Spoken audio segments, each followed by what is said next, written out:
Good evening and welcome to Automobilista Australia Super 2 Championship here from Townsville. I do apologise for getting this stream together a little bit late here, but we are in qualifying at the moment. It's just ticked over. Drivers now starting their first couple laps. Looks like Wayne Whitmore will be the first driver over the line to set a time. Did see some lap times in practice in the 1 minute 11s. As Whitmore 1 minute 14.9. He probably won't be too pleased with that one. Also got Wayne was a Spencer out there. Certainly looking to get one over his teammate. A little bit of lag there. Perhaps someone has joined the server mid-qualifying session. So he comes around the final corner to set a time. Just a reminder for those that haven't watched in the past, and they get 2 time laps to set a time. So 1:12.4 on his first attempt, not too shabby. He'll be hoping to sneak into the 11s if possible.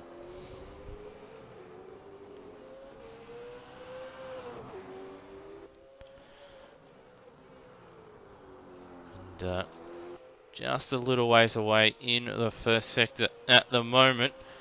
Just bear with me, just trying to set up live races so I know what is going on out there on the circuit and see who's doing what. And as you can see, Spencer sideways there, pushing hard, and he's down over half a second, so he's not going to, well, not likely to improve anyway. Got Scott Stancliffe out there. He's fairly handy in practice with his 6th overall fastest time with a 1 minute 12.050. Which Wayne Spencer was actually just fractionally faster than him as well. So he's looking to be up there. Got Daniel Cox out there, another one who his first time out last time at Calder Park Raceway. Bit of a up and down evening for him, but looking a little bit better here this evening at the moment. Lights ablaze, and currently up on Wayne Spencer's time at the second split. What can he manage through the final sector as he goes around the line? Now there is 2 23 red 230 cars out there, so at some point I may have to ask one of them between races to change cars. He goes over the line and he's lost a second there, so not an ideal finish to his lap, and he's actually pulling back to the pits, so he does have another, oh no, that was his second time lap actually, so a little bit disappointed with his final sector, but still not too bad a lap overall. As you see, Stancliffe now about to start his lap. His lights ablaze. No real need for him to turn his lights on because there's no real... Oh, there's a car further down the road, but looks like it's getting out of the way. One of the Nissan Altimas. And I believe that was Aiden, who has said a 1:17.0. He's got Darren Kemp across the line, 1 minute 15.3 for him as well. Last round at Calder Park was his first round as well.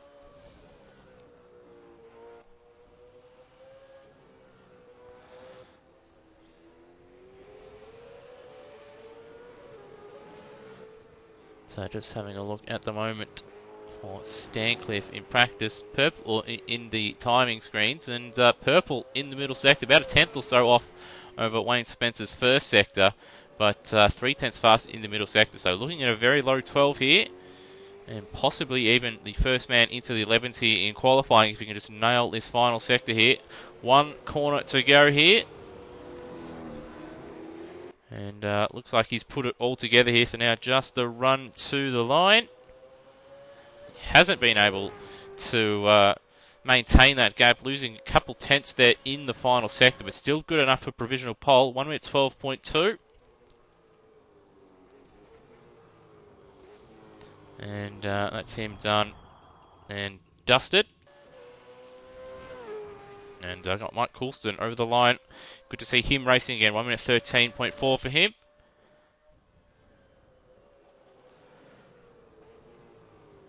And that's him over and out there.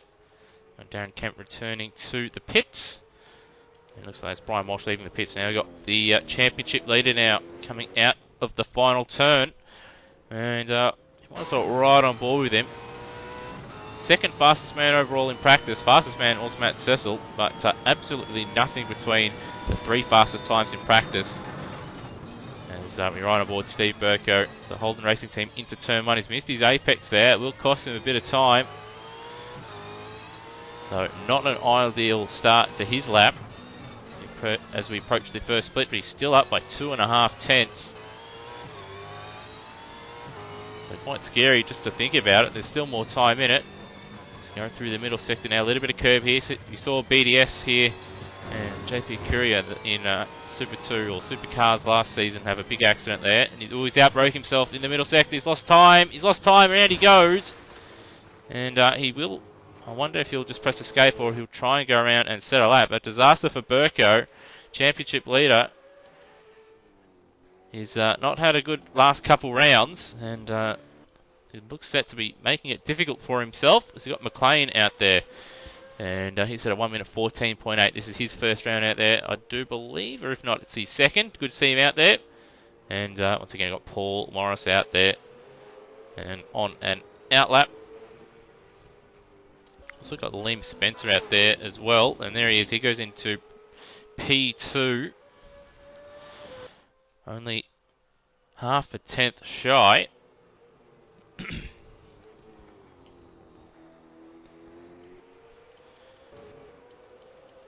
And Burko is going to go around again, but no, he's going to go back to the pits.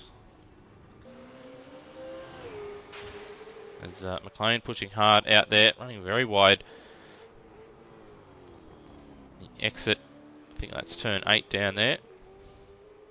Or turn 9, I should say. And he's slowing to go back into the pit. Still a number of drivers that haven't set a lap yet. 20 drivers been in the server at the moment. Cecil was the man to beat in practice. 1 minute 11.627 is what he set.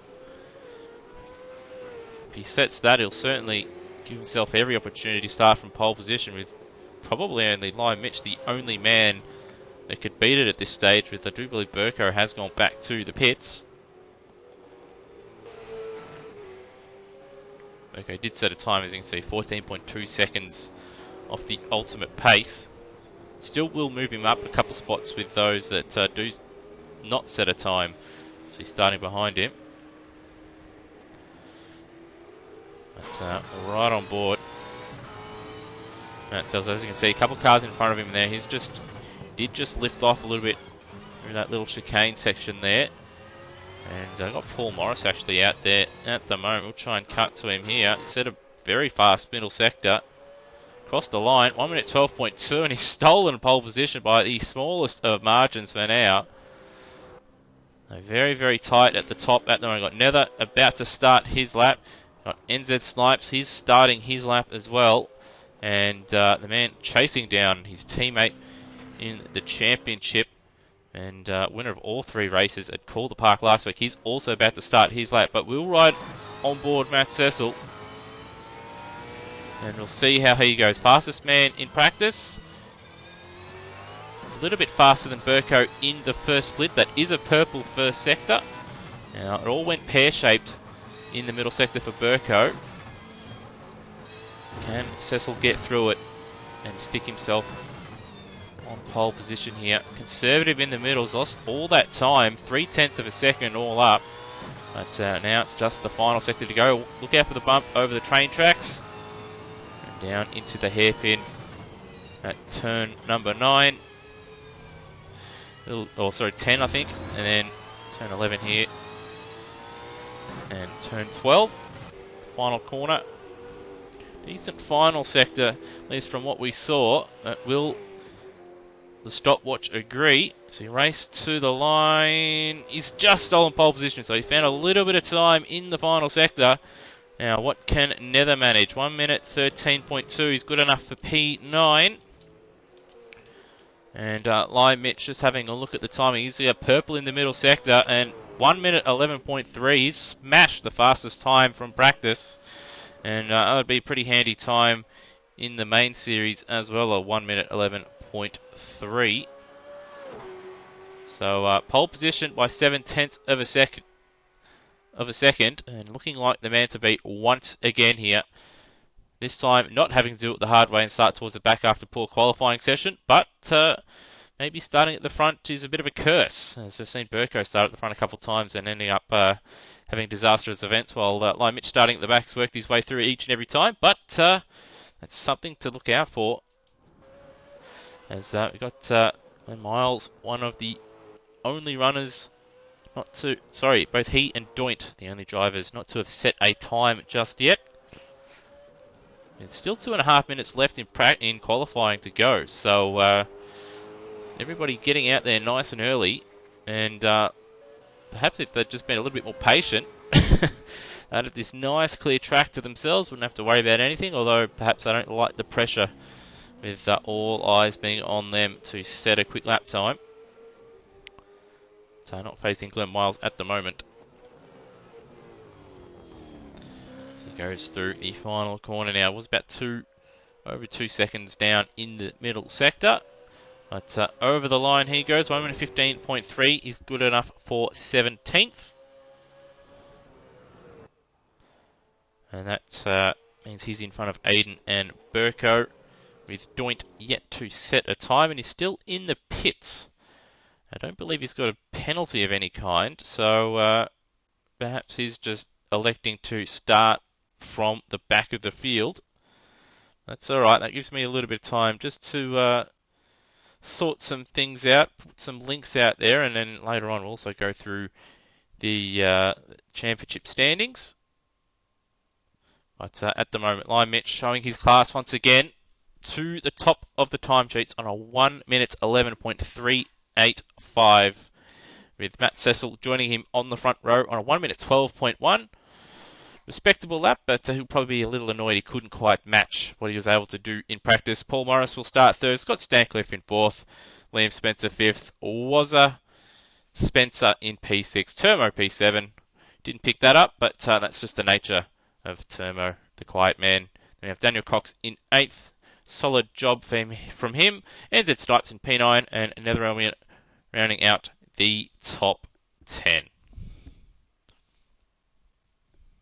Alright, well, it doesn't look like Doint is going to get out onto the circuit. Even if he did at this point, he would not be able to set a time with only 30 seconds left. So we will just take a short break, as I will have to conduct the driver's briefing and such, but we should be back during the warm-up where I go over the championship standings, and of course we have race 1 of 3 from Townsville, so don't go anywhere.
Alright, and we are back. I do apologise for the very long driver's briefing there, but just a few things to go over. And Mitch Hathaway asking who got pole. Well, pretty predictable. Line Mitch, once again, on pole position, but 8 tenths faster than second place Matt Cecil, who had his best qualifying session of the season. About to tick over to the race. Time has expired in the warm-up, and all drivers are ready. So we're just about to get underway for race 1 here. The Automobilista Australia Super 2 Championship here from Townsville. And now we're just waiting for this server to tick over and we'll be underway for race 1. 15 laps around the Townsville Street Circuit. And over we have gone. Got 21 runners in this one. John Mcdonald has just made it in the nick of time. So once again, a really, really good sized field out there. And now we're just waiting to get underway. A little bit of lag due to the large number of cars out there. But about 45 seconds until the formation lap gets underway.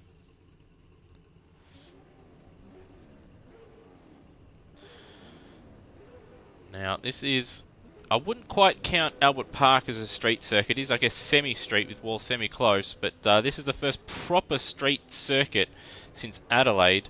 Funnily enough, all the street circuits so far on the calendar are a mix of street and parkland circuits, with Adelaide, Albert Park, and this one all being half park and half street, as all drivers now on the grid, and now we wait the start of the formation lap, and Line Mitch there will lead us away. So we'll just run through the grid. So Line Mitch once again starting from pole position, hoping to close the gap between himself and his teammate in the championship standings. With his teammate starting well down the field, he's done his job so far. Matt Cecil, great qualifying effort from him.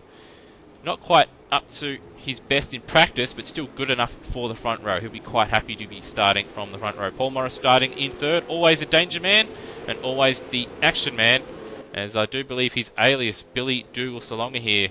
Last year he had a fairly sizable incident, if I can just find a TV screen, but had a rollover a couple corners down. Scott Stancliffe will start in fourth place, one of his better efforts in qualifying so far, with his teammate Liam Spencer right behind him for 888 Race Engineering. Wayne Spencer right behind his son, so nothing between those two at the moment. Look for those guys to be racing hard all race long. Termo, we didn't pick him up in practice or in qualifying, but doing what he always does. Nice and quiet, but still solid effort there in P7. Daniel Cox, good effort from him in his second outing out there. We'll start from P8. There is two number 230 23 red cars out there. I'll have to ask one of them to switch between races. NZ Snipes starting in P9. Good effort from him, with Netherelmian rounding out the top 10. Behind him, Mike Coulston in the second of the Ford Performance Racing number 230 23 red cars. Cheese in the Nissan Hornet. It's already got a ding on the left on the passenger door there. He'll start 12th. Mcclain in 13th. Wayne Whitmore out of position here on the formation lap in 14th. Must have had a little bit of an off. Brian Walsh in 15th, followed by Darren Kemp in the DJR Team Penske Xbox car. Glenn Miles starting in 17th, followed by Aiden and Steve Burko, who had an off in the middle sector in his lap, but he did continue to finish a lap, so at least set a lap time, but he was 14 seconds off the pace. John McDonald, late comer in, he'll start 20th, followed by Doint, who also didn't set a lap time. Alright, looks like Whitmore there, just struggling to get into position, but he has made it. Also got Paul Morris there, just rolling back into his grid position. And Glenn Miles in the ice brake car also just slightly out of position. You can see him moving at the back, so we're just waiting. And I think that's the Jack Daniels car looks like it's out of position and rolling back towards the Erebus car. We've got another Nissan also rolling out the back there. So cue the Benny Hill theme at the moment. No one knows how to form up on the grid. So car 7 move forward, please. You're out of position. And there we go. It's been reset, and we're about to get underway here for race 1 from Townsville. Lights ablaze. And away we go. And a fairly even start, but Line Mitch should hold on. He's gone defensive now. The track does go narrow, and that forces Cecil to get out of it as we go through turn 1. And now turn 2. A couple cars running wide there. Oh, a little bit of contact between Cecil and Line Mitch. And around the outside, Paul Morris is up a spot. And I think that's, Stancliffe up a spot as well. He's having a look for the lead, but has to back out of it. And Cecil now under attack for P4. And in fact, he's going to lose it with Wayne Spencer around the outside there. And, Cecil has disappeared. Hopefully he comes back, but not into another car. But it'd be a big shame if he DNFs because of an internet dropout. He has reappeared, thankfully, but he's lost a couple spots.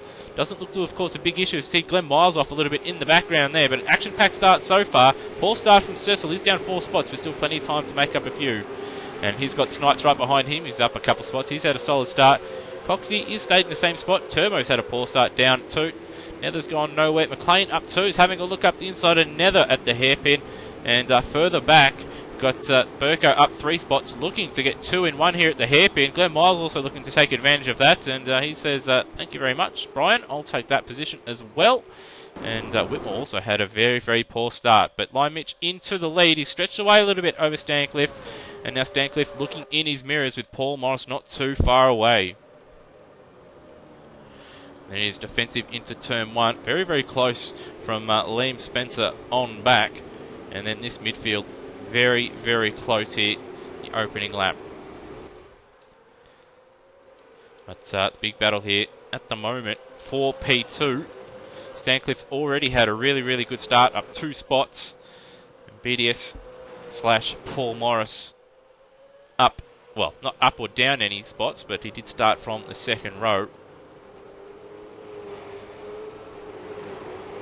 Got a little bit of a gap over the Spencers, who have swapped positions since the start of the race. Wayne is starting behind his son Liam, but has found his way in front of him as Morris has a look, as does Liam in the background, but neither of them making a move at the hairpin. And Stancliffe losing a couple tenths on this lap to Line Mitch, but hasn't lost too much, even though they've been battling. But this time looks like Paul Morris has had a decent run out of the final corner. Stancliffe having to go defensive. Now the track does narrow here. And he's going to force Paul Morris to go around the outside at turn 1 once again. Which is unlikely to happen. Also going to move with Termo having a look at Cox at the back. Also probably going a little bit defensive with that right behind it as well.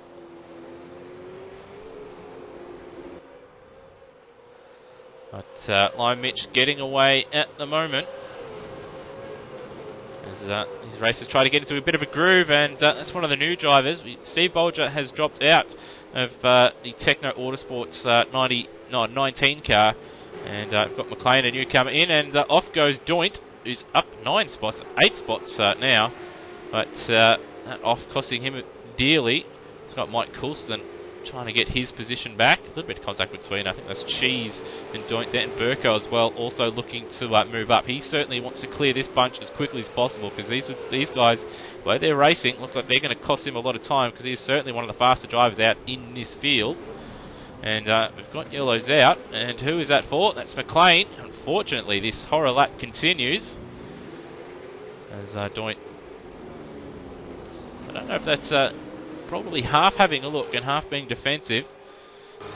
As we right on board, Burko's had a good exit out of the final corner, and now with Cheese right in front of him as well, we get a handy serving of Slipstream into turn 1 and then into turn 2, and he's now up into 13th place. That's it, Doint not wanting to give it up.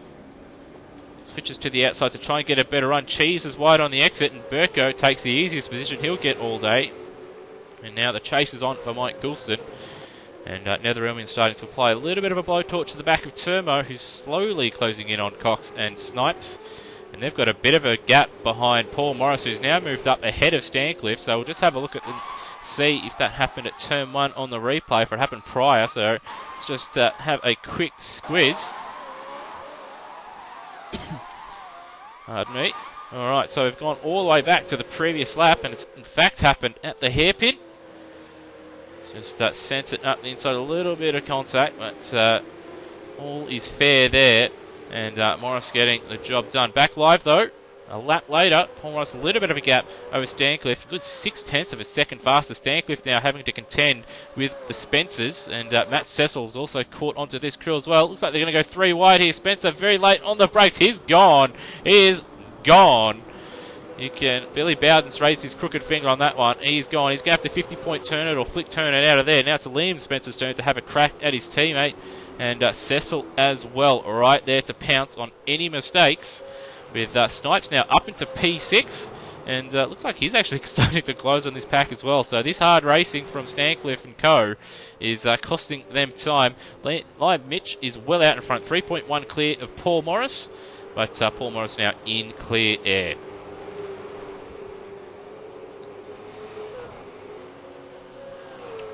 And it looks like through that staircase, Liam Spencer hasn't had a good run. Cecil has had a solid run, putting Liam under a little bit of pressure.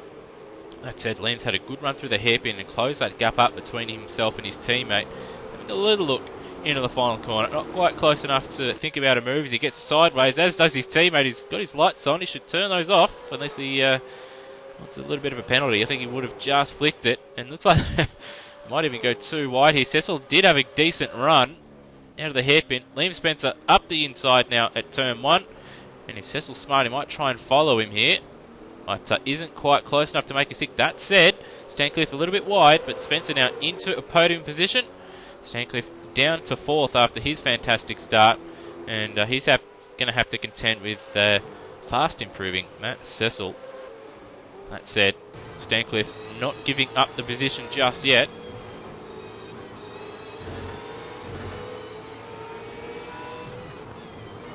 And you can see our leaders there off in the distance. Looks like Lime Mitch perhaps made a mistake on that last lap.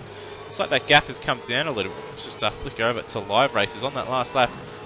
1 minute 12.9 for Lime Mitch, 12.6 for Paul Morris. So Paul Morris actually just a little bit faster, in fact, as 2 Red Bull Holden Racing Team cars battle it out.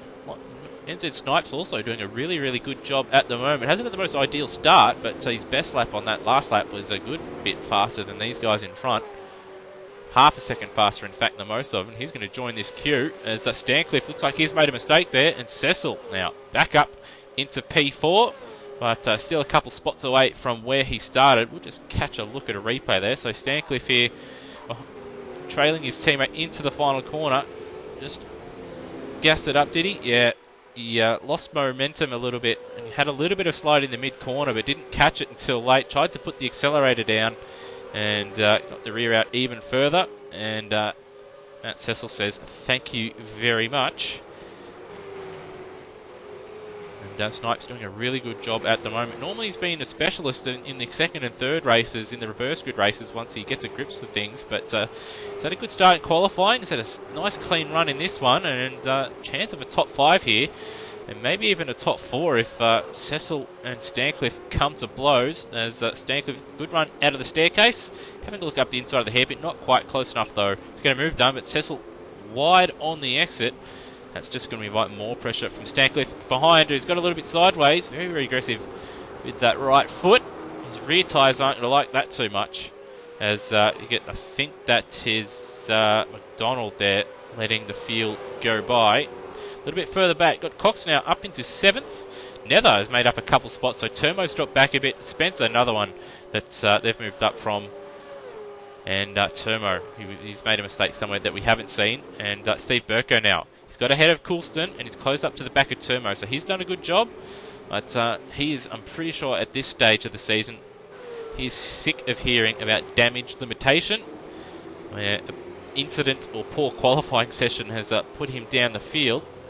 But he's done a good job so far limiting the damage in this one after starting down in 17th spot.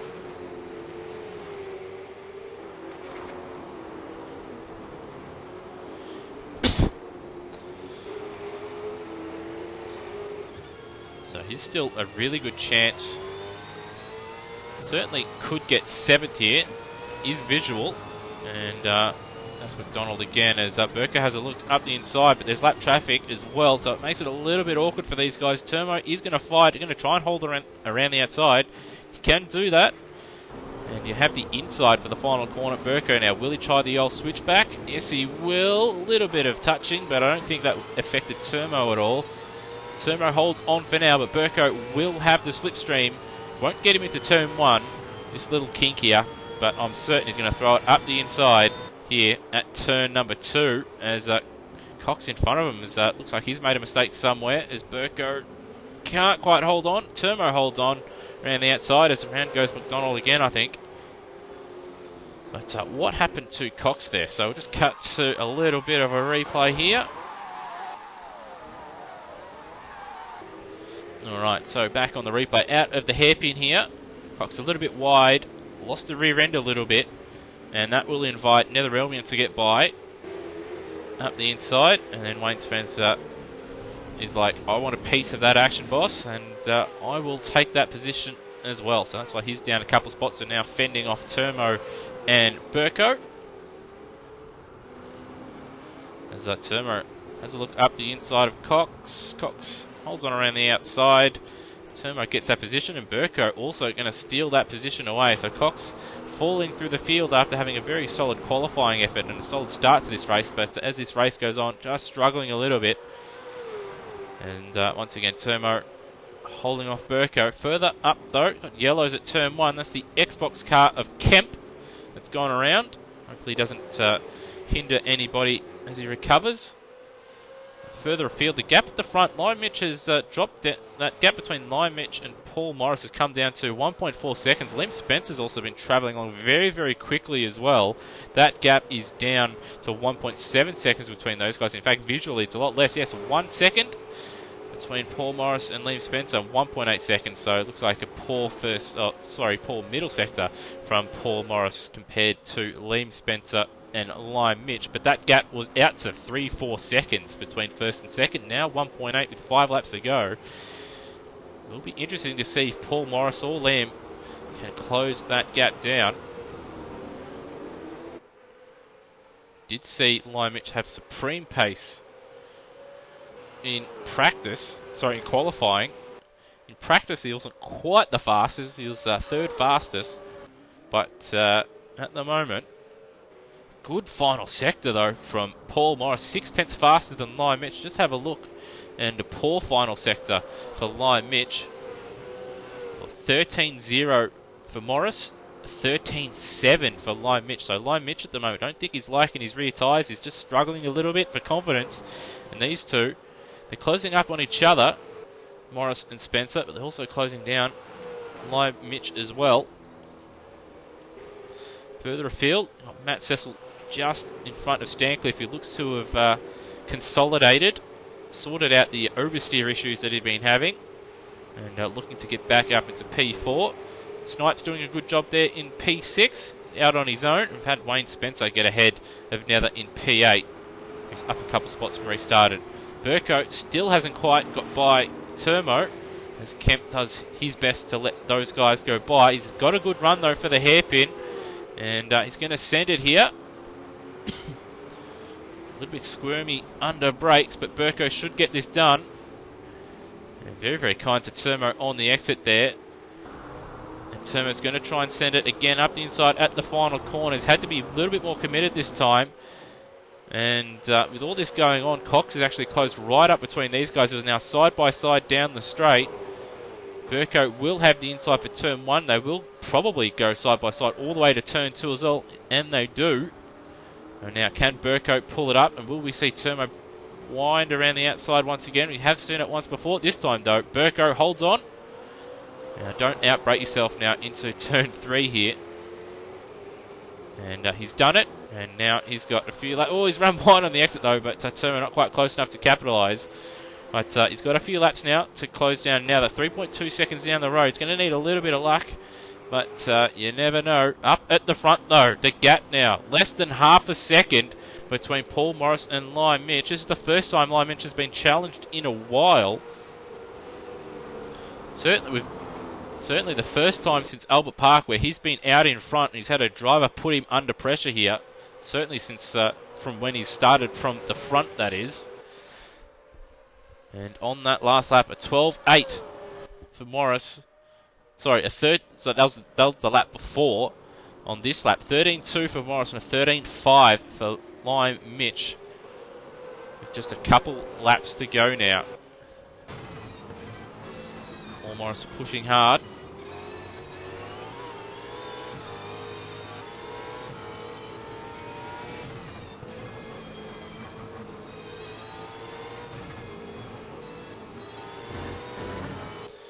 So that said, I think, yeah, good solid middle sector from Lime. It's using a lot of curb there. I wonder if that's a track cut even.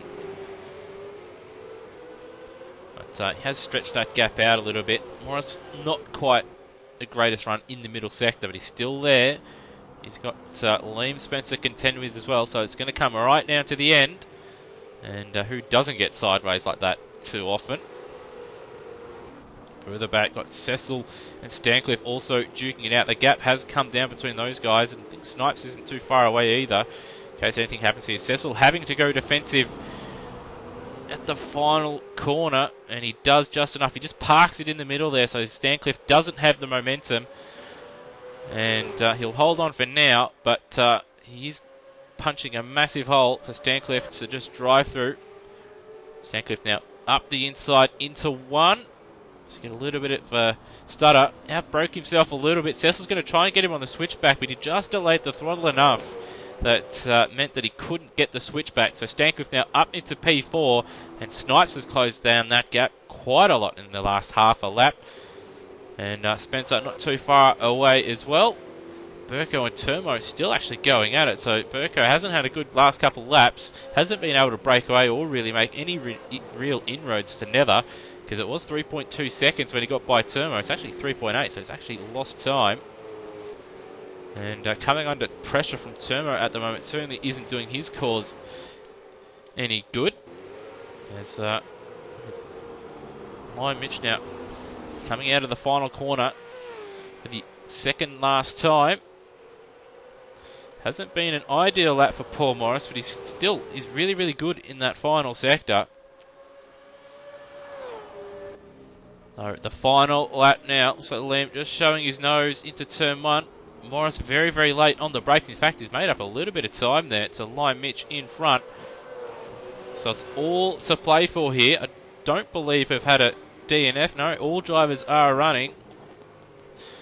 So the winner of this race will be starting from the back. So just a reminder, all the second and third races here in the Super 2 Series are reverse grid. That's at the moment advantage Lime Mitch. He's just got to get this little staircase section right here, and he should be good enough to hold on. And looks like he's done so. Morris not going to be close enough to make a move into the hairpin, and he'll be praying for a mistake from Lime Mitch coming out of the hairpin. A little bit of a slide or running wide perhaps. So now one corner to go. Lime Mitch a little bit of a twitch there. Morris not going to be close enough. So Mitch will hold on just, but Paul Morris fighting hard in the end there. Well-earned win for Lime Mitch, well-earned second for Paul Morris. Liam Spencer also very solid drive. These three well out in front, 9.5 seconds clear of Cecil. Now what has happened to Stancliffe? He's dropped a couple spots. So Cecil in fourth, great result from him. Spencer in fifth, and Stancliffe will hold on to sixth. Snipes has dropped a little bit of time there. He's only just finished in front of Nether in 8th. Burko will hold on to 9th. Termo in 10th. Cox 11th. Mike Coulston across the line in 12th place. Doint will finish in 13th. Followed by Cheese as he comes out of the final corner.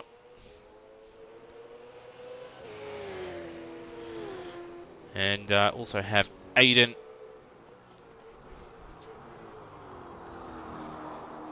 in 15th there. He'll finish 15th. Mcclain will finish in 16th place. Or he should, unless he runs out of fuel. Glenn Miles will finish where he started, down in 17th. Wayne Whitmore not around here, or race he'll remember too fondly. He'll finish in 18th place. Walsh will finish in 19th.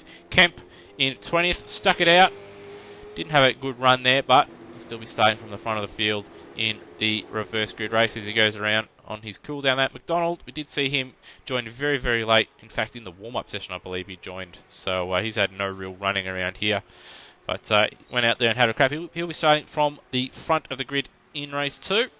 And that is all the 21 runners, with Mitch taking out the honours once again. But he was made to work by this man right here, Paul Morris and Liam Spencer. Those guys closing the gap down, which was about 4 seconds, I believe, possibly even higher in the early stages. But they fought back well, and got to say, over the second half of that race, they were quicker than Mitch, and put him under a bit of pressure. So we might see some very interesting second and third races here. Anyway, we'll just take a little bit of a break, as I've got to go through and sort the reverse grid out. But in the meantime, don't go anywhere, because there is still 2 races to go, both being reverse grid as well, from the streets of Townsville.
Alrighty, the reverse grid is set, and thank God for plugins, because that makes my job a lot easier.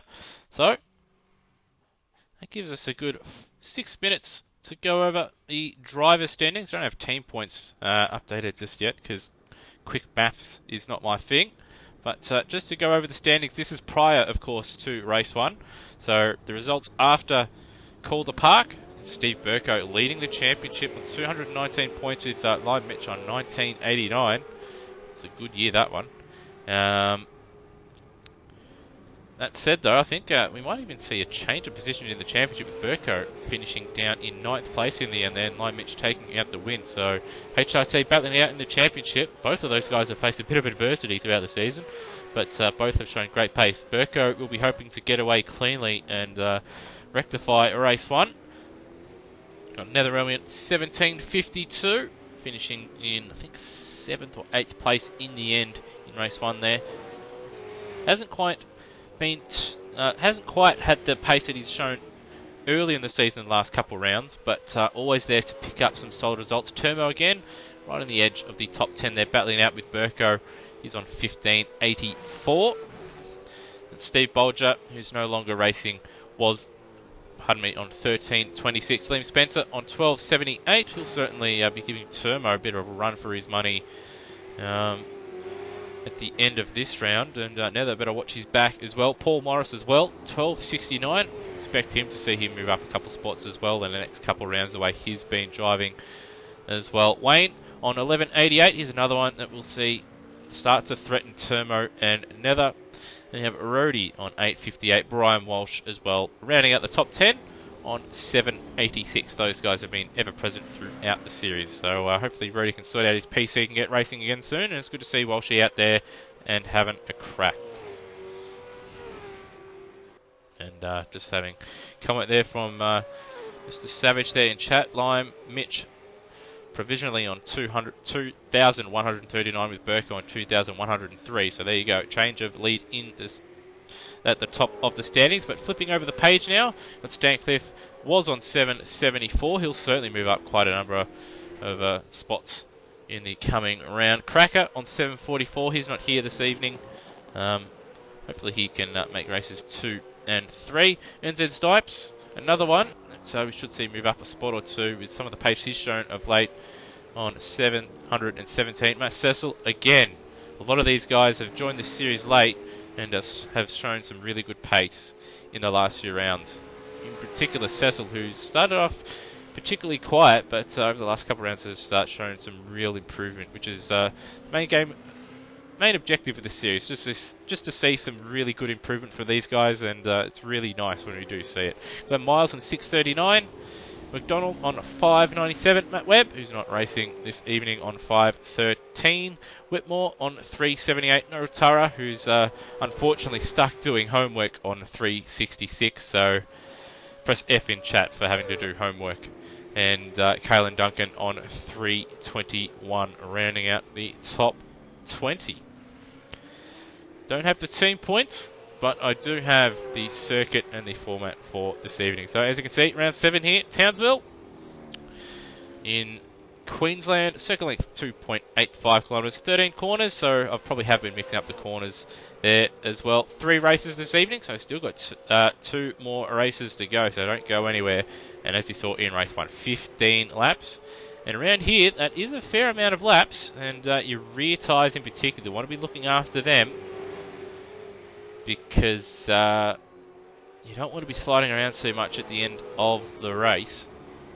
And from what I've been hearing, you need about 70-75 laps if you want to be really, really safe. 80 laps to make it through 15 laps and a formation lap without having to refuel. So still over half the tank. About 3/4 or so, just under 3/4 of a tank to complete a race in this one. Just having a look at the moment in practice as well. Or in the warm-up, I should say. Got Cecil out there, 1 minute 12.8. Doint as well, 13.5. So he didn't put his best foot forward in qualifying, but he'll be hoping to pick up a decent result here in the reverse grid race. Lime Mitch stuck behind the Jack Daniels Nissan. I believe that might be NZ Snipes. I can't remember if he's 15 or 7. But better get used to being behind other cars, because we've seen him fly through the field each time he started at the back, but it might be a little bit more difficult this time around, being at a street circuit. That said, there are a number of passing opportunities, as you can see going through. I think that's at turn 12, or turn 11 and 12, and then the final corner as well being a passing opportunity as well. Still 30 seconds to go in the warm-up. A lot of drivers just having a little bit of break. Some guys trying to get in their final bit of practice. And for those that are watching in the chat, just let me know who you guys are supporting out there. And who you guys think has been a real improver throughout the season when you have been watching. As we see Cox now, 1 minute 13.5. With Doint right behind him. So this midfield looking very, very juicy indeed. As that time expires, and now we wait.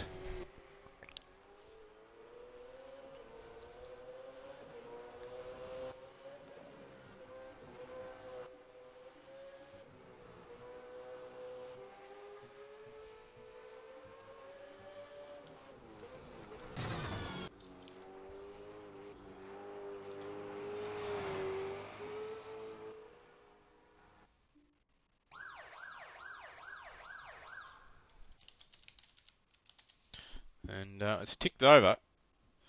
And NZ Snipes has unfortunately just left the game. So possibly a game crash. So we'll just restart that for him and we'll tick it over once he comes back into the game.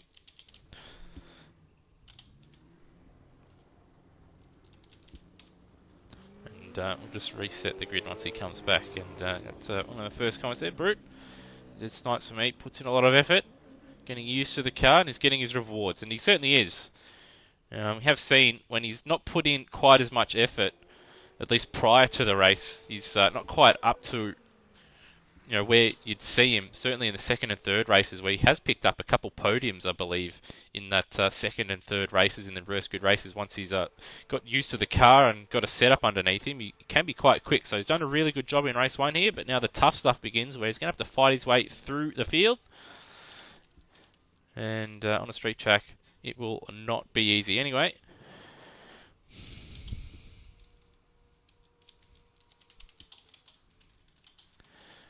we're about to tick over now. That is all sorted, and Snipes is back in the game.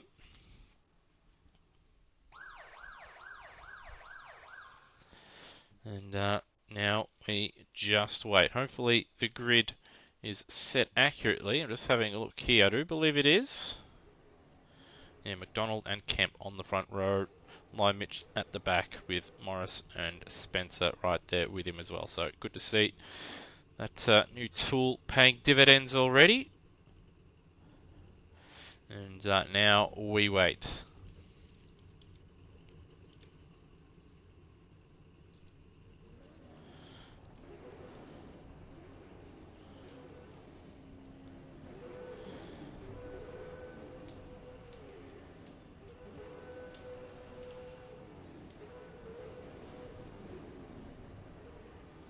So now we just waiting now for the formation lap to begin. 21 cars around the streets of Townsville in reverse order. This is certainly going to, I expect this to be a chaotic race. Now I do hear that in one of the practice races these guys had a safety car actually come out, which we haven't seen all season. So hopefully it doesn't happen, but it's something to look out for as the formation lap gets underway here for race 2 from Townsville. The drivers proceed to run over the cameraman. But John McDonald will lead us away. We did see him spin a couple times, but thankfully didn't get in anyone's way by the looks of it. Hopefully in this one he's a little bit more competitive and can pick up a solid result. We'll be starting from pole position here in this one. Darren Kemp, another one we saw struggle just a little bit in the race, but again, starting from a good position here. Another straight track, great opportunity for a solid result. Brian Walsh will start third. He's shown pace in the past. He's doing well at Calder as well in the second race there before he sort of fell apart towards the end of the race there. So he's one to look out for. Whitmore, he'll be looking to reverse the poor form that he's had the last couple of rounds. He'll start 4th. Glenn Miles will start 5th. Mcclain in 7th for Techno Autosport. Cheese starts 7th for Norton Hornets Racing. Doint will start 8th. He showed some alright pace in the warm-up and practice just before, so we could see him pick up a solid result as well if he gets away well. And this is going to be confusing because we've got Coulston and Cox in the 23 red racing cars in the same livery. And then we've got Termo and Burko, who had a bit of a ding-dong battle there in race 1. And they're going to be together once again. They've got Nether right behind them, followed by NZ Snipes. And then we've got Scott Stancliffe in 15th. Wayne was a Spencer starting 16th. Matt Cecil starting in 17th. He'll be hoping to have a better first lap this time out than what he did last time after starting from 2nd place and ending up, I believe, 5th or 6th at the end of the first lap. Even at the end of the first sector, as if I do remember correctly. Liam Spencer, 3rd place man in race 1, will start 18th. Paul Morris, 2nd place getter in race 1, will start 19th. And we've got Lime Mitch in 20th. And we are missing a car on the grid. I don't know what has happened there. Aiden has left the game. Because I've got the formation lap over and done with, and I didn't see that. I'm not going to restart it again, unfortunately. But do come back again, Aiden. Anyway, the lights are on, and we're about to get racing once again. From the street to Townsville, away we go. We'll just hold this shot, and we'll see how the HRTs get away. And Lime Mitch hasn't had the most ideal start this time, but at the front, though, it's going to be Mcdonald through turn 1. Bit of contact. Walsh and Miles, bit of contact. And that's the Jack Daniels car around at the back. And well, it's just levitating. It's on its roof. It's on its roof. Will it go? It has ended up back on its wheels. Oops, I do apologise for that. But there we go. It's NZ Snipe, so disaster for him. I do apologise for flicking it over there, but a bit of an incident. Saw Snipes over on his roof. And that's one of the 23 red cars around. That is, that's Mike Coulston that's gone around. And that's a massive dive from Lime Mitch there. Trying to make up a couple spots in one go. He's already up to 14th, but he's behind Paul Morris. And Morris already, he's just going defensive. Might actually work out in his favour as well. There's a little bit of biff and barge at the hairpin as car's going a little bit slower than what some are expecting, with a mix of faster and slower drivers. As we see, unfortunately, Cecil's gone around there at turn 12, as we see Doint try and go up the inside of Paul Morris. So it's all action here in the midfield. Mcdonald leads away, but Termo looking like his, well, not so much Termo, but behind Whitmore, it is just a massive pack of angry cars, as looks like Lime Mitch sent Paul Morris around, or not around, but into the back of Spencer there. So we'll just cut back and have a little bit of a replay of that and see exactly what happened. All late on the brakes there, trying to defend and overtake. So yeah, that all snookered in together. So Lime Mitch late on the brakes, straight into the back of Paul Morris, who then hit the back of, I think that's Stancliffe in the 97 car. It was Stancliffe, and then because of that contact, he snookered Wayne Spencer around. So he's not going to be too pleased with that one, because that all could have been avoided. But Burko, he's up 4 spots looking to make a move. Now, on Nether, Hayden saying his computer froze. Unfortunate. Hopefully you can jump in for the next one, Aiden. So in the meantime, enjoy what is going to be an action-packed race here. McDonald's got away here, 2.1 seconds, 2.8 seconds now. 13.7 is a fairly respectable lap time. He's doing what he has to do at the start of this race. He might not be caught here, with all the faster guys still having to pass multiple cars here.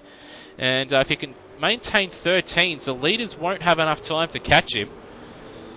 As Burko, the first, or Termo and Burko, the first of the main guys. There's a little bit of contact between Whitmore and Termo. There's a little bit of a mess there. We'll just cut to a short little replay to see what that was all about. So it looks like Termo just lost it on his own, and then had Whitmore try to sneak up the inside. He had nowhere to go. And here we go here, absolute mess. So we've got, that's Mclain, Kemp, Cheese and Burko, and then Termo, Whitmore, Nether, Morris. And then looks like Cox trying to make a move up the inside of Morris. Morris not having a bar of it. And then up the inside goes Lime Mitchell's just waiting to pounce. Now will we see Morris just go straight back up the inside, as it looks like Spencer in the background looking to make a move, or one of the Red Bull cars anyway. But no, Morris doesn't make that move. And now it's Lime Mitch looking to put Whitmore under pressure. He's got the run and the overlap. And late under brakes is Whitmore. That is some silly driving, just paying too much attention to his moves. Got another car around there. And that is, I think that's Cox that's gone around. And I don't think Nether is going to be too pleased with that one, because that was just far too aggressive and completely avoidable. So we'll just have another look at that on the replay. So Whitmore just trying to outbrake Line Mitch, and he has just completely wiped out an innocent Nether. And then at the same time, we've had Cox also go around. So what happened to him? So he got a servant from Wayne, and then another helping hand from Wayne in the end. So unfortunately for him, down to 18th, and Whitmore all the way down to the back of the field. Mcdonald, though, leads the field 3.6 seconds ahead of Mcclain. These guys have done a really good job keeping it clean and way up the field. Well, they've sort of maintained their spots up the field. Mcclain, in fact, up 4 spots. Now we've got Burko, the first of the real front runners, up into 3rd. And now ahead of Kemp, who's kept it nice and solid so far in this one, up in 4th. But he's got Termo to contend with. Hasn't had a good exit, though. Has Kemp. He's going defensive at the final corner. Termo going the long way around the final corner. And he's been gifted that position. A little bit of a bust up a little bit further back. But Paul Morris has got back ahead of Line Mitch as well, so cut to a replay. Don't see how that happened, but either way he's got ahead. But now they have to contend with Cheese, Kemp and Termo. Burko has to get on with it here. He's got to clear Mcclain as quickly as possible and then chase down Mcdonald. 5.3 seconds between himself and Mcdonald, with 9.5 laps to go. He's racing. Looks like Wayne had a bit of tunnel vision. Yep, he certainly did. He's looking more in his mirrors and to his side than what he was in, where the apex was in his braking point, that's for sure. So you see Line Mitch trying to set up a little bit of a switcheroo here, try and set up the good run over the train tracks. But with all the cars in front of him, he's not really going to be able to take too much of an advantage, as Cheese is all over the place, and he's sort of hit the side of Paul Morris, and somehow that wasn't a bigger accident than what it was, as you see Morris now up the inside of Kemp at turn 11, and hopefully Cheese can, yes, he is rejoining the track safely, so it's good to see people are listening to drivers' briefings for once. And Kemp now losing out to more leaders as Line Mitch gets by, and Liam Spencer looking to make a move as well as they go side by side. You've got Doint, who's hasn't gone up or down, but he's actually still in the mix though for a decent result. He can still move up a couple spots with Aaron Kemp right there in front of him. But the heat is on in Queensland. Burko has made his way up into 2nd place now. Got by Mcclain with the 2 Techno Autosports car running well in this one. Termo certainly having one of his better runs of the season so far. But he's got a hard-charging Paul Morris and a Line Mitch behind him. And we know what they're capable of.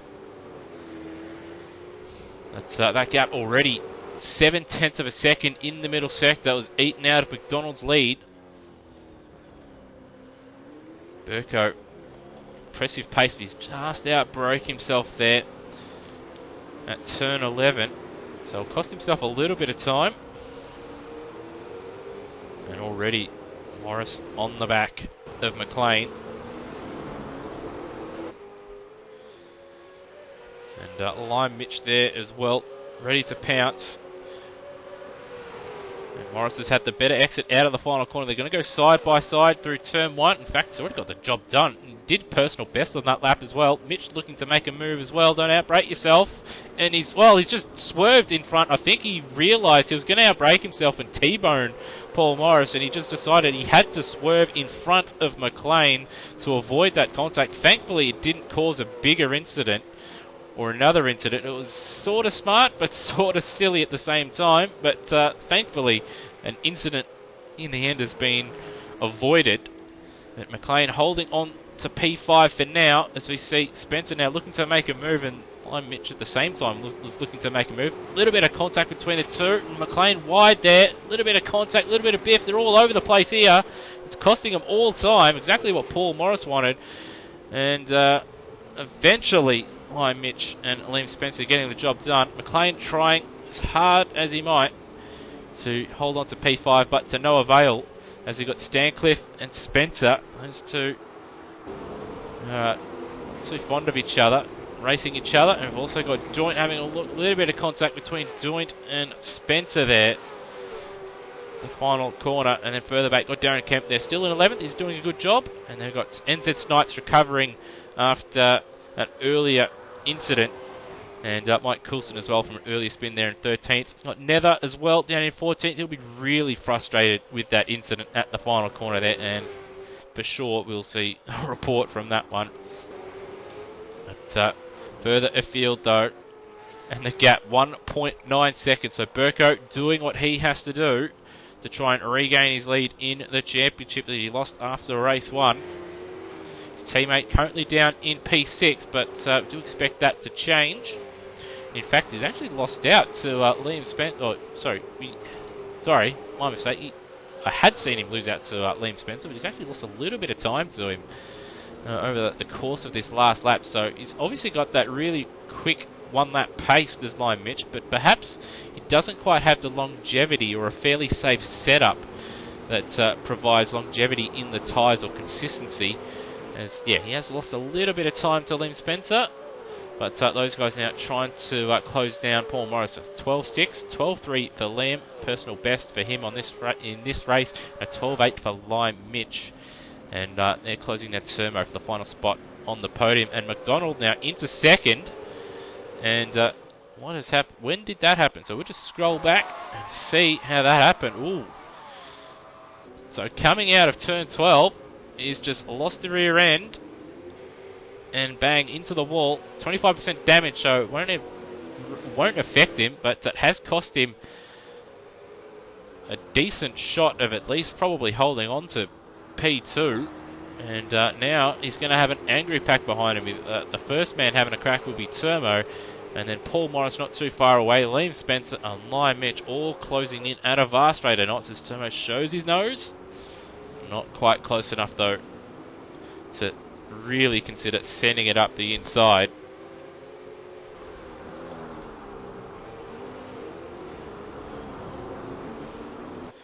And again, all over the place, Mcdonald now the X of the final corner. Burko streaking away, 13.5 for him. Not his fastest lap, but all he has to do really is just stretch away at the front and he won't be caught. And no mistakes. Got Morris now having a look up the inside of Termo. He pulls it up. Termo's going to try and hold on around the outside. Morris, though, able to hold on. They're going to go side by side, though, into turn number 3. As Mcdonald just clipping the wall on the outside there. But Morris getting the job done. Mcdonald a little bit wide there, scraping the wall. All of them running a little bit wide and bouncing all over the curves and grass there.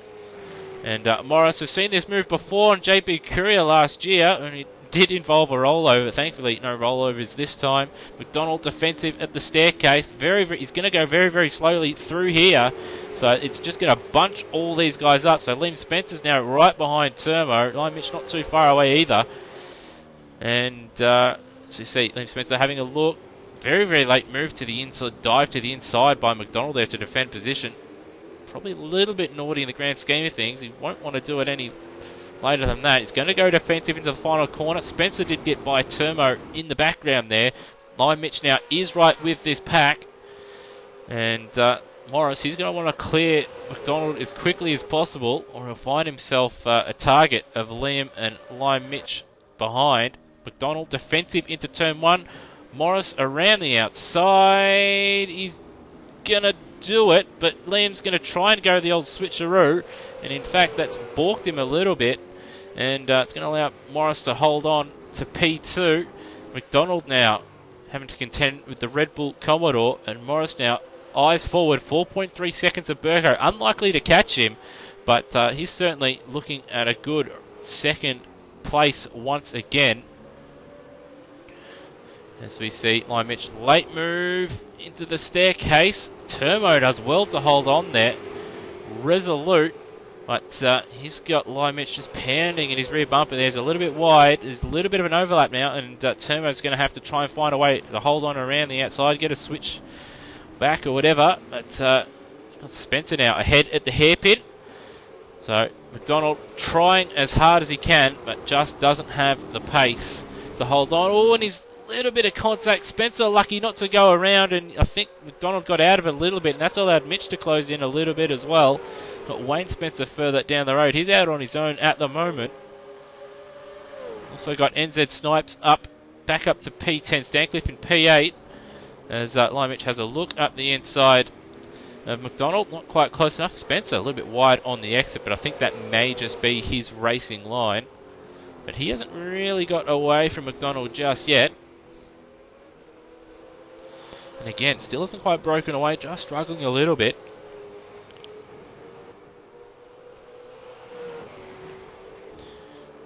And we have Brian Walsh out of the race down the field. Not sure when that happened, but I've just noticed it, so I do apologise if it was a little while ago. Not an ideal run, though, through the staircase for Mcdonald, and he's lost the rear end as well. They're going to go 3 wide through here. Termo's taken perfect advantage of that and taken back that position off Lime Mitch. Lime Mitch, though, not having a bar of it, going to send us straight back up the inside immediately. Termo going to try and hold it around the outside, but just got on that grass and curb, and in the end, having to concede that position. So, smart driving, but just couldn't quite hold on. In fact, he's got a little bit of a serve from Mcdonald there at the hairpin. He tried as hard as he could, Mcdonald, but still, P6. It's going to be a solid effort if he even finishes there. But, yeah, just lacking that consistency and pace. He's going to try and get back by Termo. Termo's going to want to just clear him. He's going to have to hold on around the outside. That slide's not going to help him. In fact, Mcdonald's going to have the inside now for turn 3. And he should get that job done. That's exactly what Termo did not want. As you can see, Mcdonald all over the place and costing Termo time. It's going to allow Wayne Spencer to close in. He's only 3.3 seconds away, with about 2.5 laps remaining. And again, defensive into the staircase is just going to compromise his line through there, and that's going to cost Termo and Mcdonald a lot of time. Sideways all over the place is Mcdonald. Termo, a little bit of an overlap. He's doing what Lime Mitch did to him a lap ago, and Termo now getting that position back. He's outbroke himself a little bit. You can see Mcdonald try to eye up the switchback. Not quite close enough. And Termo, well, he doesn't defend the inside of the final corner. Mcdonald's going to send. He's all over the curb, but Termo had a nice smooth run through the corner and will hold on. And now Mcdonald will get back behind him, but he's got the slipstream and he'll probably have another crack. All this going on though. Spencer's like, keep battling. I can take both of you here.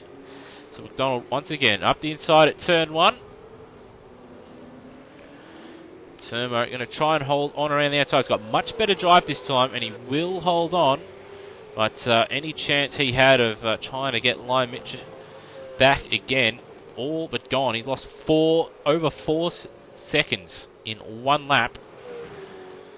Further ahead, Lime Mitch 1.1 behind Liam Spencer, the final spot on the podium. Spencer 3.1 behind Paul Morris. Paul Morris now, he is closing the gap slowly to Steve Burko, but Burko, as it gets a bit sideways out of turn 11 there. That's not ideal. That's just going to encourage Paul Morris to close that gap, so we could have another grandstand finish here with Morris closing the gap between himself and Burko. And then we've got Liam Spencer and Lime Mitch going to duke it out here on the last lap as well. Got Termo, he's got ahead of Mcdonald, but he may have to contend with Spencer, but Spencer will definitely have to contend with Mcdonald into turn 1. Got Stancliffe not too far away. Mcclain still doing a good job there in P9.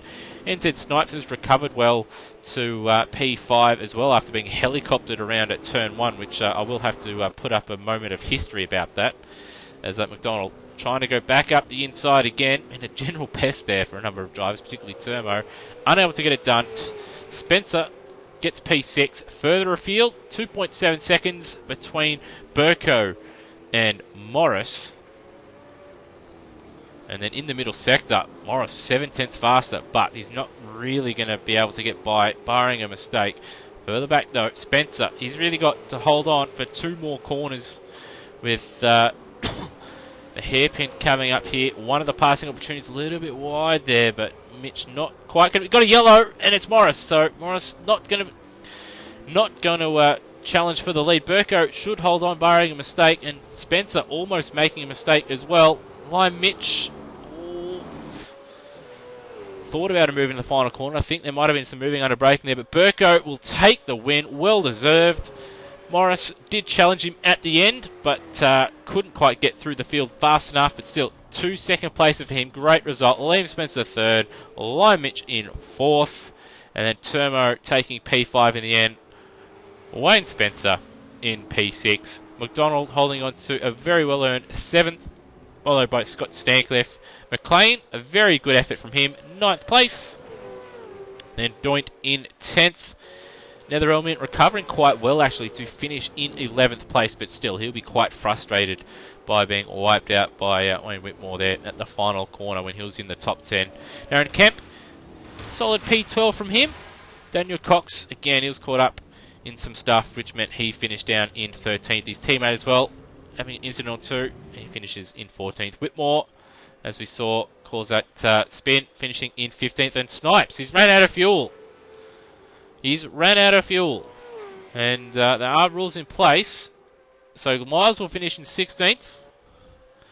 Cecil will recover to 17th. Obviously, we did see him go around really early on there in the background there. So a bit of a shame for him because he's got pace around here, but race 2 not going his way. Now, Snipes will finish... he's getting pushed over the line, but he's not going to score points due to AMSOZ ruling. Cheese will finish in 18th. Snipes will count as a DNF. And Brian Walsh, a non-finisher as well. So the reverse grid will be from P18 to first. And as you can see in chat, Mitch still holding on in the championship. 2,259 plays Burko's 2,253. Thanks, Brute, for the updated points. I do appreciate it. And, we've got one more race this evening. We saw some fantastic racing in this one. And I do apologise for missing sort of that start there by clicking on one of the buttons which brings up the splash page. I do apologise, but I will bring up that start and the levitating Nissan. So that will be a moment in history that will be uploaded later. Anyway, we'll just take a short break. But don't go anywhere, because I'm sure there'll be some more fantastic racing from the streets of Townsville just around the corner.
Alrighty, and welcome back. Still got 3.5 minutes to go in the warm-up, but still one more race to go, where I'm sure you're going to see some excellent racing and probably a little bit more carnage as well. Hopefully we don't, but the way reverse grids normally go, and the way street circuits go, put one and one together and you normally get a big fat F.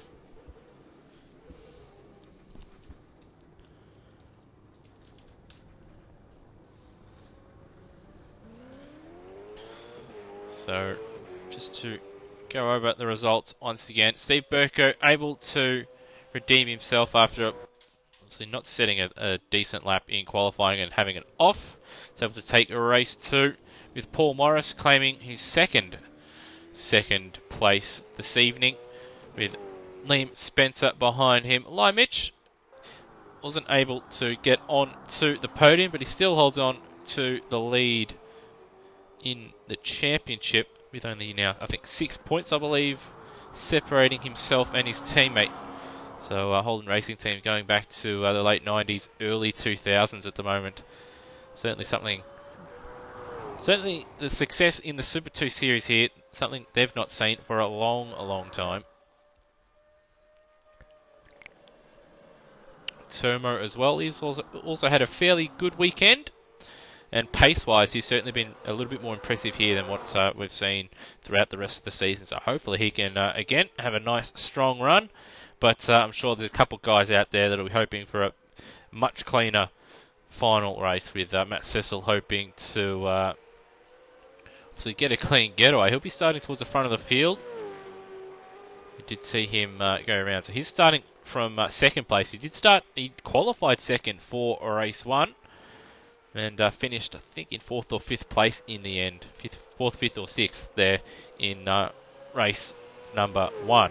But yeah, race 2 not going his way, but he can rectify that. If he can just get away, get into the lead here, he could build up a bit of a lead, because he has shown pace.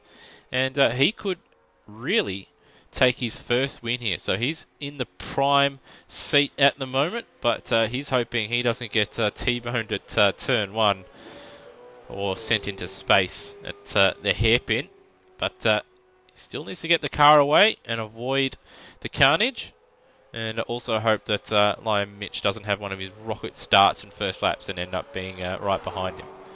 So certainly one to look out for, Matt Cecil. And certainly my pick for the final race this evening.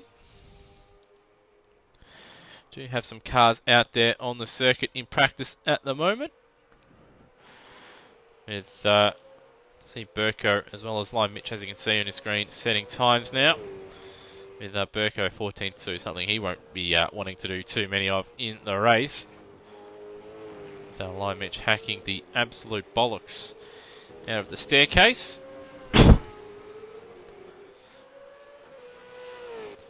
Also got Cheese out there, the Norton Hornet. A bit more, and Doint. Having a solid run there in race 2.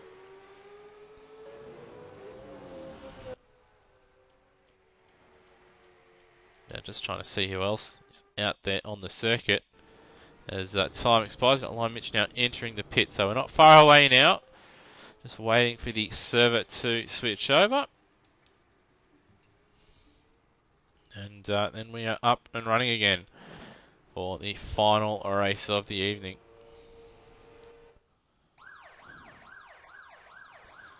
And yeah, that little siren there means we've ticked over. Got 20 cars for this one. Mike Coulston having to drop out for the night, having to be somewhere. But it's good to see him again. Obviously, he's stuck over in the UK due to the good old China virus, where he normally lives over in Saudi Arabia due to work. So hopefully it all clears up soon and we can see him racing more often. Also been having some family issues as well, so hopefully all that gets sorted very soon. But regardless, it's good to see you out here this evening, Mike, and having a crack. Anyway, once again, we're out here for the final race of the evening. And just waiting for the formation lap to begin.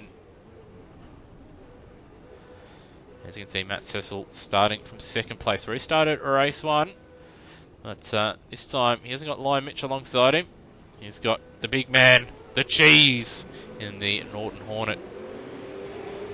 So we get away to start the final race of the evening here from Townsville. Seen some good racing, also seen a little bit of biff and barge.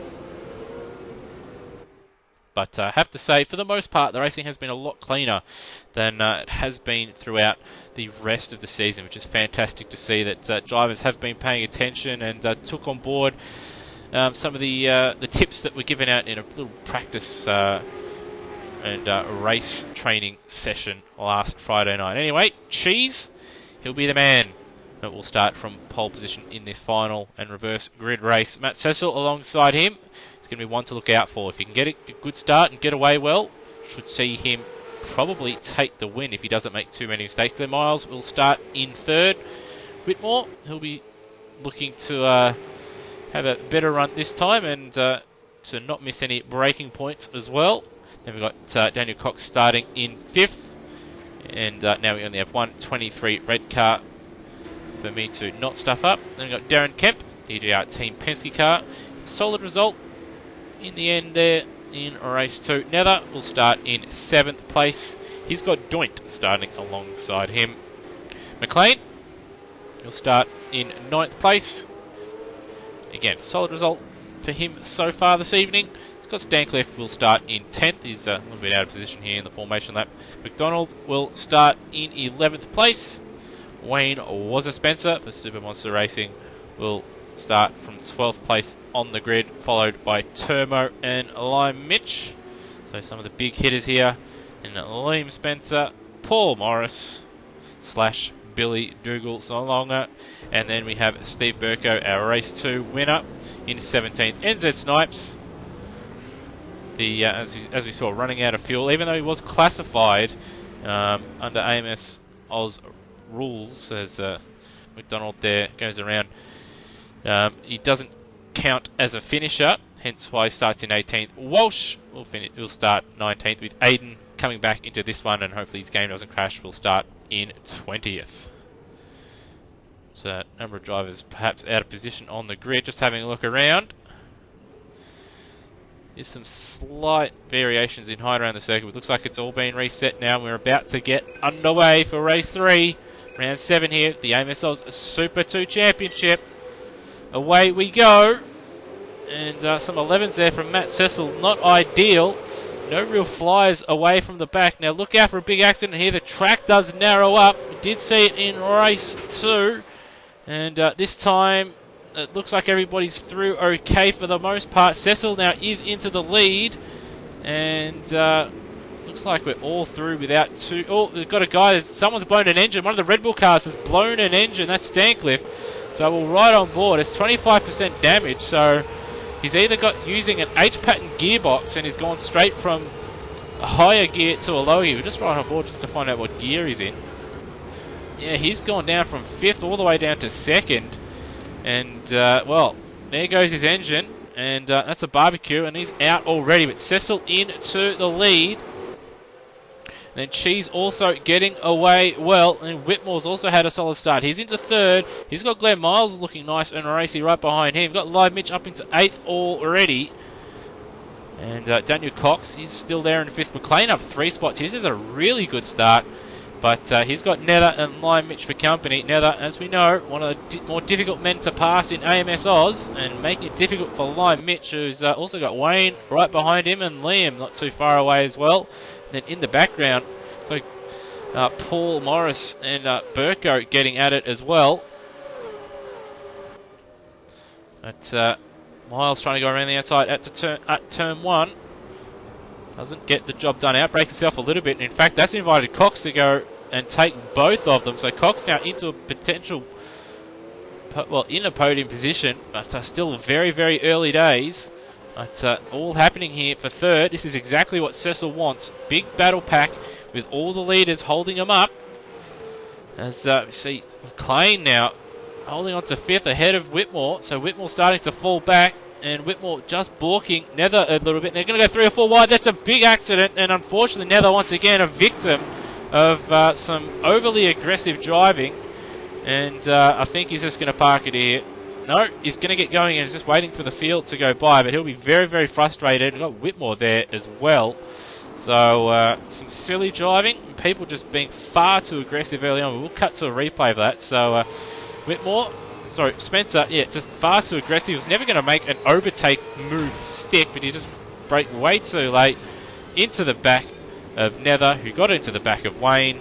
And, well, Spencer doesn't lose anything out of all that as we cut back live, and it just, well, it was a free kick really for Lime, Mitch and co. But Mcclain up into 4th. He's not making it easy for these guys, but he's outbroke himself, I reckon, yeah, just a little bit for turn 1. But he will just hold on for now. Glenn Wiles also not making it easy. Cecil has bolted. He's 8.9 seconds clear of this pack, so Mcclain doing Cecil a solid at the moment. He's not letting Lime Mitch get away. But I think it's only a matter of time. They're going to go side by side here.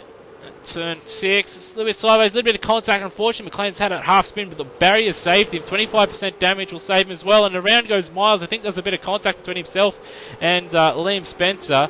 Hopefully he rejoins safely. He's going to get going again. There's no cars too close behind him, but he's gone around again. But he's got his mate. Looks like Brian Walsh thought about running into his mate there, but straightening it up eventually. Got Termo. He's got Snipes looking to make a move as well. He's behind his teammate now, Mclain in P9, and Burko up 10 spots into 8th. He's actually not too far behind Paul Morris and Liam Spencer in the end. His teammate is ahead of him though, which is not ideal. But a lap and a half ago, he was well behind him. So Mclain did him a solid, but now the Magic Man has been released. 10.3 seconds, 11 laps. That's a tall order. But if one man can do it in this Super 2 field, it will be Lime Mitch.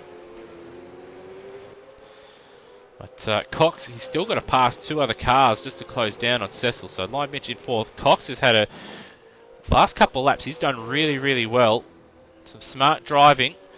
Also got to say, Cheese, he's done a really solid job as well. These front 2, they've kept out of harm's way, and they've been nice and consistent, haven't really put a foot wrong, and now staring down the barrel, I should say, of a solid result. That said though, Cheese is going to have to deal with a lot of pressure with Daniel Cox. Cox is going to want to clear Cheese as quickly as possible as well. Now I think in race 2 Cox was a little bit out of position, race 1 as well. I'd say if he can get by Cheese, and Cheese just balks Lime Mitch, he may steal a podium in the end, but still a long way to go. But he's going to have to clear Cheese as quickly as possible. 13.4 for Cox, 12.3 for Lime Mitch, so still quite a lot of pace between them as you see Spencer and Morris side by side. Exactly what Burko in the background wants, these two battling. Morris will get the job done, and he's now up 11 spots, up into P6. And he's setting his sights on Wayne Spencer, who probably has a report hanging over his head as we see Spencer looking to make a move. Pardon me. To I think that's turn number 6.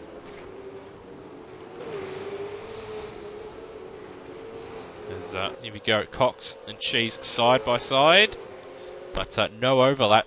As Lime Mitch looking to make a move at the hairpin, just showing his nose. Cheese a little bit squirmy under braking. These three all compressed together now. And Cox has got to watch his mirrors as well as Cheese in front. And taking too much curb in the final corner. It's going to just cost him time here. And it will cost him a position. And Lime Mitch will take that position fairly easy. And now he's going to have a little bit of slipstream to close down Cheese. He'll be hoping to make a move probably into turn 3 if he can get a good run out of turn 2 here.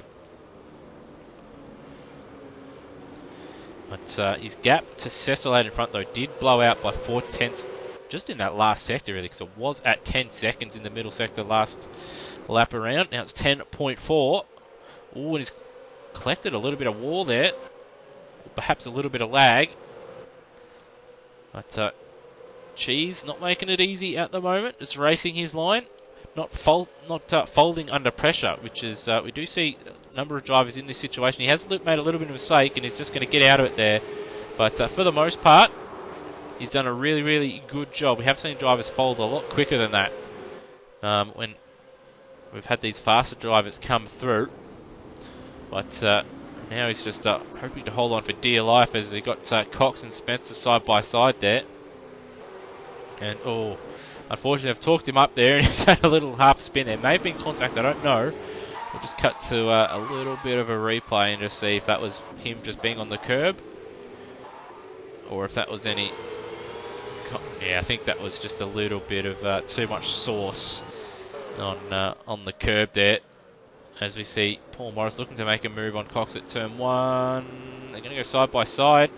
Liam's going to try and go around on the switchback. Morris is having none of it, and Morris still has the inside for turn 3. And he'll get it done. Very, very wide goes Cox. He's going to lose 3 positions. Burko's caught up to the back of this lot now. So exactly what he wanted. As I see Carbs. Oh, and there's Lime Mitch around. Lime Mitch around. So I'm going to hazard a guess that he's caught too much curb. He's got Cheese around as well. So right on board. So here we are. He's got himself up there to second place. And he's thrown it all away with a rare mistake here in Super 2. So a little bit sideways on the entry mid-corner. Clipping the curb didn't help him. Around he goes. Thankfully, Liam didn't step out into him. And he's sort of just reversing out of the way. Did the smart thing there. But now he's down in P number 9. He's going to have to pass Cheese all over again. Except this time it's not going to be for second. It's going to be for 8th. Also got Termo further down the road, as well as Cox and Burko. Vital for Burko. That'll move him back up into the lead in the championship if things stay as they are. As we see Liam Spencer look to make a move into turn 1. Not quite close enough, but certainly forcing Morris just to make a slight change of line through turn 2. These guys now trying to chase down Wayne Spencer. Gap between Spencer and Cecil, 13.6 seconds. With 7 laps to go. Now, does Burko play a percentage game? He's all gone to sideways, going into the staircase. Probably needs to extract his best result as he can to make up for his poor first race and poor qualifying session. But at the same time, he's ahead of his teammate and his championship rival. And banking good points is vital. And perhaps racing too hard with Spencer, Morris and Wayne Spencer. Maybe a little bit of a risky proposition. They're all very, very hard races. Paul Morris in particular living up to the name.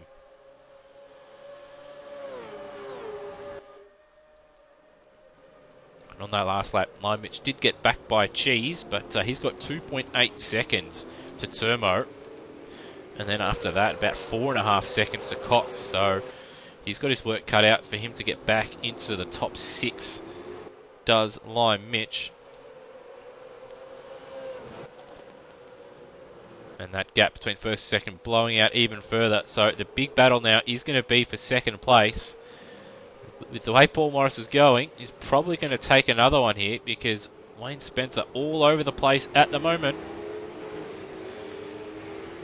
His lines haven't been particularly great, and he's had some traction issues and missed some braking points, and he's done it again. And Morris up the inside. They're both wide, they're both sideways, and that second bit of contact just saving Wayne Spencer a little bit. I don't think he'd be too pleased, but in the end, I think they both sort of didn't help each other. You see Burko late move at the final corner. Going to go side by side. He's not quite going to get the job done, but they're going to go side by side now through turn 1.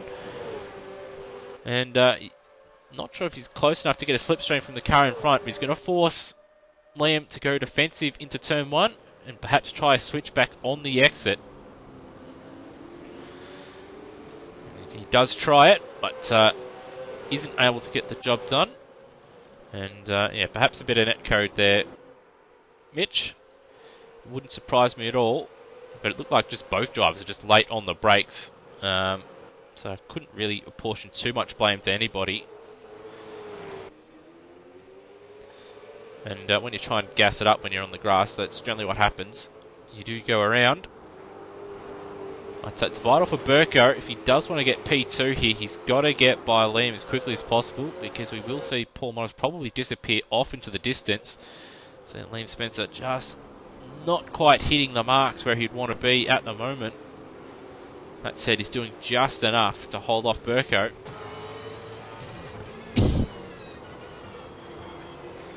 Yeah, oh, that curb usage, I wouldn't say it's ideal, but he's going to hold on for now. Burko taking the more traditional line. Burko will have to slipstream, but he's not quite going to be close enough for a move into turn 2.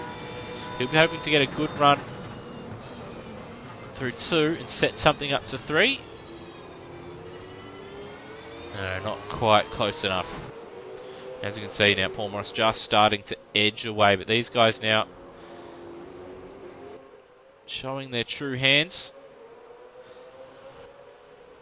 But still, Cecil doing a great job at the moment in P1. A little bit of lag or netcode or something there. Mighty odd from Burko. Just cut and see what happened there. A little bit of a some kind of problem. So what was it? Yeah, a little bit of lag.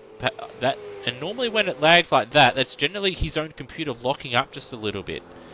So when you lose time like that, his PC perhaps just froze for a split second or so, and that unfortunately cost him time to Liam Spencer, but fortunately it also didn't cost him a position. Has to be said, Daniel Cox, he's doing a really good job in this final race here, sitting in P5 and mixing up with some of the faster guys. So his first round was at Calder Park last round, but at the moment doing a really good job sitting in P5 in front of Wayne Spencer, Termo and Lime Mitch, who's now caught up to the back of the Techno Autosports car.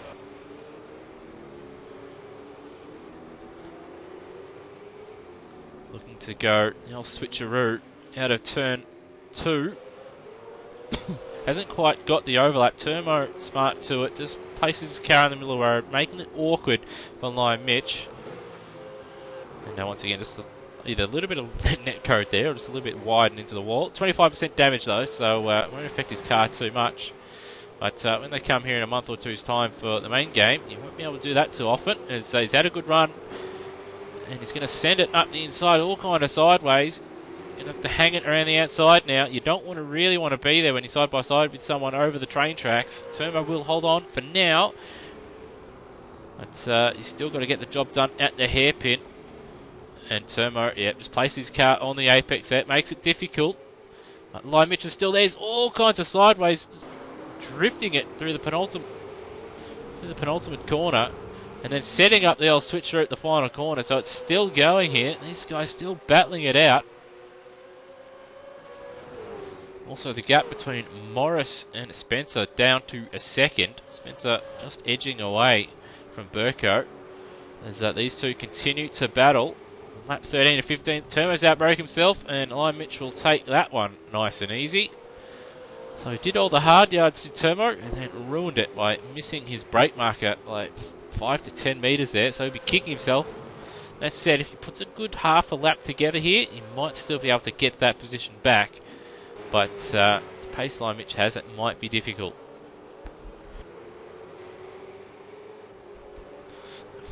Just up the road though, Wayne Spencer and Cox still battling it out, so P5 still possible. Lime Mitch. Was that Burko going slowly? He's lost a little bit of time to Liam Spencer, who is starting to apply a bit of pressure to Paul Morris, as he got John Mcdonald going slowly there. And again, Burko sideways out of the final corner, so it looks like he's starting to fall away a little bit here. In race 2, he didn't have to push so hard at the end. But here in race 3, in the penultimate lap here, he's having to push to try and get by Liam Spencer. He's just making these little mistakes, which in the end, it could cost him a championship if he isn't able to move up a spot or two here. He's going to need every point he can get with the pace that we've seen throughout the season from Lime Mitch. And never mind that! He's blown an engine! Lime Mitch has blown an engine, and that's the second barbecue this evening that we've seen. Second barbecue in this race even. So, again, we'll ride on board just so we can see what gear he was in, and this will be from downshifting too hard, so 6 all the way down to second, very very hard there. So he's using the gears as engine braking, and there it is. Get your snags, burgers, and kebabs, because there's a nice barbecue for you. And as you can see in his screen, Glenn Wiles drive-through penalty, and then proceeding to do a 5-0 grind on the track and grass there. But Cecil, the start of the final lap, 11.8 seconds clear of Paul Morris. The gap has come down by a second or two, but it doesn't really matter with one lap to go. He's just got to hold on here, and he'll take a well-deserved win here. Showed great pace in practice and qualifying. Race 1 didn't quite get the ideal start and didn't have a good run on the first lap, but still had a decent result. Race 2 didn't go his way, which is why he started on the front row in the reverse grid race. But he's going to take a well-earned win here if he can just hold on. Paul Morris and Spencer have dropped Burko, who's continuing to struggle here, but Morris, he's struggling to hold on to P2. He was second in race 1 and 2. Spencer trying to break that up. Spencer finishing behind him. He finished third in race 2. As Morris sideways out of the staircase. But Spencer not quite close enough. He is going to send it though. It's going to be tight. It's forced Morris to go wide. And they're going to be side by side once again. And a little bit of a moment for Morris. Will he send it up the inside? He will. He's going to outbrake himself. And Liam Spencer's going to take P2 in the end. But Cecil takes the win. Spencer will break up Morris from finishing in second in every race. And he'll finish second in this one with Morris in third. Burko will take fourth. And finally, massive points over Mitch with that DNF with a lap to go. Vital for the championship. Spencer will finish in P5. Cox, a very good result for him in P6. Termo P7. Doint, again, on the fringe of the top 10. This time inside it in 8th place, so good result from him. Cheese, he'll finish in P9 with Nether looking to recover and finish in 10th in the end. And 2 races in a row, he'll be very frustrated by being wiped out by some careless driving. So probably see a penalty or 2 applied to a number of drivers that have rammed him off the road this evening. Enzo Snipes finishing in 11th. Mcclain finishing in 12th in this one. Wasn't able to replicate his race 2 heroics. Aiden able to join in this one, finishing in 13th place in this as he hits his teammate. Whitmore finishing in 14th. Kemp finishing in 15th. Miles after his drive-through finishing in 16th. Mitch with a DNF, which will elevate John Mcdonald up into 17th place, with Walsh a DNF and Stancliffe being the other barbecue on the opening race. So we'll just cut down here to all the drivers doing doughies, and this is really what this racing is all about. Coming to the end of the race, you haven't got too much damage on your car, unlike this one right here. Look at that big ding. But going out here, having fun, having a crack, and then just ripping out some doughies here. So some new winners, some interesting results, and again, massive change and swing in the championship once again between the 2 HRT cars, with that engine failure to Lime Mitch in the end there. But Matt Cecil taking his first win, so big congratulations to him. And Burko taking race 2, Lime Mitch taking race 1 as well. And in the end, thankfully no safety cars at the end of all that. It was thought that it may happen, being a street track. It actually came out for the first time in a practice race during the week. And as you can see right there in chat on YouTube, Brute, thank you once again for the points. Burko back ahead in the championship by 114 points now. So a big swing after Lime Mitch finally got the lead back in the championship, and a race later he's lost it, and he's got work to do. So how to win championships is by being consistent and finishing as many races as possible. Burko keeps doing that, and his teammate unfortunately keeps having his little hiccups, which throw a spanner in the works. So certainly keeps the championship interesting. Anyway, from myself, Lewis Wedding, and from all the guys here at Automobilista Australia, I hope you've enjoyed round 7 of the Automobilista Australia Super 2 Championship. Now, I'll just run over to Facebook and check out the events tab. and just go over just some events coming up at Automobilista Australia. So just bear with me one moment. So Monday night we have the Track Day Cup from Pukekohe Raceway. And then on Tuesday, May 12th, next week, we have TCR from Phillip Island. That'll be a very interesting one with the return of the one and only Aldo Benedetti. So it won't be broadcast, but if you are keen for some TCR action, head over to Automobilista Australia on Facebook. Join the Discord from there and ask to jump in on some TCR action. On Wednesday, it is the TCAC All-Wheel Drive Round 7 from Londrina. And again, join the Automobilista Australia Discord. Check out, I think Brock has a website for that, but just PM Brock Harvey for those details. Also check out the Discord as well.